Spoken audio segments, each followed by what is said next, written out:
Father's Day 1995, an evangelist named Steve Hill was invited here to Brownsville Assembly of God for one Sunday morning service. What took place that morning would eventually not just change this church, but over 3.5 million lives. Over 150,000 souls would be reborn in the revival that would take place here. You see, when Steve came, he shared that morning, "I will remember the wonders of the Lord." He had just gotten back from the UK, where he had received a powerful touch from Jesus. And as he was sharing about what the Lord was doing in his life, he then invited the church to come into the altar if they wanted a fresh touch from Jesus. That morning, 1,800 people were here at the church. Nearly half came down. As Steve began to lay hands on them, and he just prayed a simple prayer, touch, more, fire. The power of God began to go through them.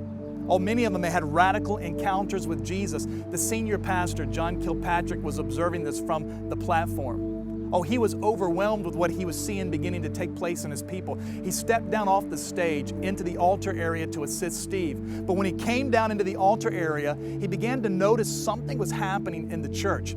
He said he felt like there was something swirling around his feet.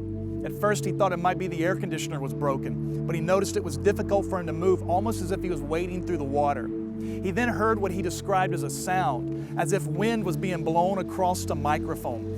He thought it was coming from the speaker cluster above his head, but as he looked up, he noticed the sound wasn't coming from there. It was coming from behind him, the back of the sanctuary. As he looked back in his mind's eye, he could see as almost a window in heaven opened up, and this flood of water just kind of entered into the church. It hit the stage, cascading down the steps. It came right between his legs, nearly knocking him over.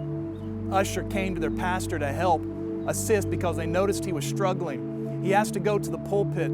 He picks up the microphone. His intention is to address the people and let them know everything is okay, that what's happening is the answer to over 1.5 years worth of prayer. You see, this church had prayed for revival for 1.5 years. Oh, they could have never known that 1.5 years worth of prayer was about to be answered that morning. So the pastor took the microphone. He addressed the people by saying, "Church, this is what we've been praying for.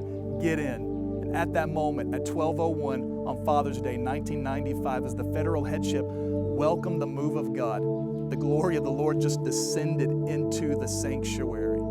Oh, dozens and dozens of people began to get hit by the power of God across the church. In fact, their senior pastor, John Kilpatrick, as he was coming back down the steps, was overwhelmed by the power of the Lord, and he collapsed to the stage, his head hitting the ground where he would stay there for some time.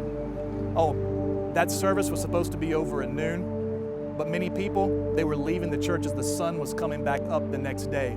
They added another service and then another service, and they continued to add them. That revival lasted for 5 years. Oh, there were times that people would come and they would line up outside here at the church, sometimes thousands at a time, arriving as early as 6 o'clock in the morning to get into a church where the doors wouldn't open up until 6 o'clock that night. They came because they were hungry for more.